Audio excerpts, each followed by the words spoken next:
শুভ সন্ধ্যা বন্ধুরা, চলো মেয়ের জন্য কি টিফিন বানাই, একদম নতুনত্ব। চলো বানাই। মেয়েকে সবসময় আমি একটু স্বাস্থ্যকর খাবার বানিয়ে দিতে চাই, বিশেষত সন্ধেবেলাটায়।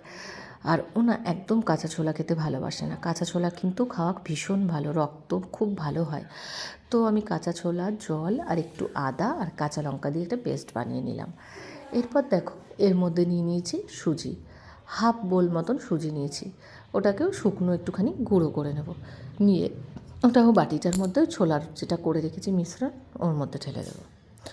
তারপর আমি আবার ওর মধ্যে নিয়ে নিলাম টক দই। তারপর দিয়েছি দেখো চালের গুঁড়ি। চালের গুঁড়িটা বেশি দিইনি, 2 চামচ মতন, 2 টেবিল স্পুন, চামচ নয় 2 টেবিল স্পুন দিয়ে এটাকে জল দিয়ে একটা পেস্ট বানিয়ে নিলাম। নিয়ে এরপর ঢেলে দিলাম এর মধ্যে, দিয়ে এটাকে খুব ভালো করে মিক্সড করে নেব। মিক্সড করবো কতটা সে বুঝবে, কারণ কি এটা কিন্তু ফুলবে, মানে সুজিটা অনেকটা ফুলবে, সেই আন্দাজে জলটাকে একটুখানি পাতলা করে দিতে হবে। আর আমি ওই মিক্সির বাটি ধুয়ে ধুয়ে জলটা দিচ্ছিলাম, যাতে দই যেটুকুনি ওর মধ্যে গায়ে লেগে থাকে সেটা কাজে লেগে যায়। আর মেয়েকে আমি এইভাবেই বিভিন্ন হেলদি খাবার খাইয়ে দিই। এবার দেখো 15 মিনিট ঢেকে রেখেছিলাম, ঠিক ব্যাটারটা এরকম হয়েছে। এরপর এর মধ্যে আমি প্রয়োজন মতন নুন দিয়ে দেবো, দিয়ে খুব ভালো করে এটাকে মিক্সড করে নেব। এবার দেখো প্রথমে আমি যে ভুলটা করেছি এটার জন্যে আমার প্রথমবার নষ্ট হয়েছে। আমি ভেবেছি কি ওই লোহার যে তাওয়াটা আছে ওটাই হতো, কিন্তু ভীষণ পাতলা হয়ে গেছে অনেক দিনের তো। ওর মধ্যে তেল জল মিক্সড করে আমি ওই বেগুনের বোটা দিয়ে আর কি বুলিয়ে নিয়েছি, যেরকম নর্মাল আমি পাটিসাপটা বানাই সেইভাবে। তো দিয়ে আমি প্রথমে করলাম, হয়েছিল ঠিকই, কিন্তু না এত পাতলা হওয়ার কারণে নিচটা তাড়াতাড়িভাবে উপরটা হওয়ার আগেই নিচটা পোড়া লেগে যাচ্ছিলো। তো আমি উপর দিয়ে আবার একটু তেল বলিয়ে দিয়েছিলাম, দিয়ে তারপর যেটা দেবো সেটা হচ্ছে আমি আগে কুচো কুচো করে কেটে রেখেছি ধনেপাতা, টমেটো, কাঁচা লঙ্কা আর কাঁচা পেঁয়াজ। এগুলো আমি উপর দিয়ে এরকম করে ছড়িয়ে দেবো।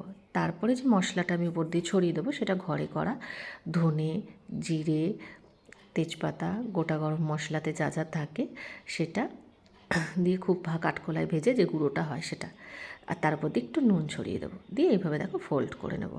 ঠিক ধোসার মতন এটা শক্তও হবে না, মানে মুচমুচেও হবে না, আবার একদম নরম তুলতুলে হবে না, গোলা রুটির মতন। তো প্রথমে ওখানে ওটা হলো বলে তারপরে আমি আবার আমার ফ্রাইং প্যানটা যেটা সেটা বার করলাম। এবার একদম পারফেক্ট হবে পরপর। অসাধারণ হয়েছিল বন্ধুরা, তোমরা যদি না খাও বুঝতে পারবে না। আর ছোলা, আমার মেয়ে তো বুঝতেই পারেনি এটা ছোলা দিয়ে তৈরি, কারণ ওকে তো ছোলা খাওয়ানোর জন্য আমি এই পদ্ধতিটা বার করেছি, আর ও এটা একবারও বুঝতে পারেনি। সন্ধ্যেতে বাচ্চাকে নানা রকমভাবেই প্রত্যেকটা মাই চায় একটু হেলদি খাবার দিতে, তো চেষ্টা করি, প্রতিদিন পারি না, যেদিন যেদিন পারি এরকমই নিজের মন থেকে আসলে দুপুরবেলায় বসে বসে আমি ভাবি যে কী দিয়ে কী করব। তো এরকমভাবে এটা বানিয়ে দিয়েছিলাম, আমিও খেয়েছিলাম, অসাধারণ স্বাদ ছিল, তাই তোমাদের সঙ্গে শেয়ার করলাম। তোমাদের যদি ভালো লাগে তোমরা অবশ্যই এটাকে ট্রাই করবে, আর খেয়ে আমাকে অবশ্যই কমেন্ট করে জানাবে। আমি তো ইচ্ছা মতন করে এদিক ওদিক করে যেদিক ইচ্ছা ভাঁজ করে করে সব এক একটা করে এক একটা তুলে রাখছিলাম। তো বানিয়েছিলাম মেয়ের দুটো, আমার দুটো, আর ওর ঠাকুমা একটা খেয়েছিল, 4টে, 5টা, ব্যাস তাতেই হয়ে গেছিলো। তো এবার আমরা খাবো। আর এটা যেটা সবথেকে বড় কথা হচ্ছে, এটা তোমরা কিন্তু শুধুও খেতে যেমন ভালো লাগবে, তার সাথে তোমরা যদি নারকেলের চাটনি বানাও যেমন ধোসার সাথে খায় সেরকমও ভালো লাগবে। আবার যদি তোমরা সস দিয়ে খেতে চাও সেটাও ভালো লাগবে। আবার ধনেপাতার চাটনি দিয়েও খেতে ভালো লাগবে, বা কী দিয়ে খাবে সেটা তোমরা নিজেদের ইচ্ছা মতন বানিয়ে নিও। আমি কিছুই বানাইনি এর সাথে, কারণ আমার মেয়েকে তাড়াতাড়ি বিকেলবেলায় পড়তে নিয়ে যেতে হবে। তো ওকে আমি সস দিয়ে দিয়েছিলাম, ও সস দিয়ে খেয়েছিল, আর আমি তো শুধুই খেয়ে নিয়েছিলাম। এত ভালো খাবার খাওয়ার জন্যে আমার কাছে আর কিছু লাগে না। দেখো মেয়ের টিফিন বক্স রেডি করে রেখেছি, এসে খাবে বলে। এই খাবারটার সাথে চাটনি হিসেবে নারকেলের চাটনি যেমন হয় ধোসার সাথে করে সেরকম ভালো লাগবে, ধনেপাতার চাটনি, সস, যে কোনো কিছুই ভালো লাগবে।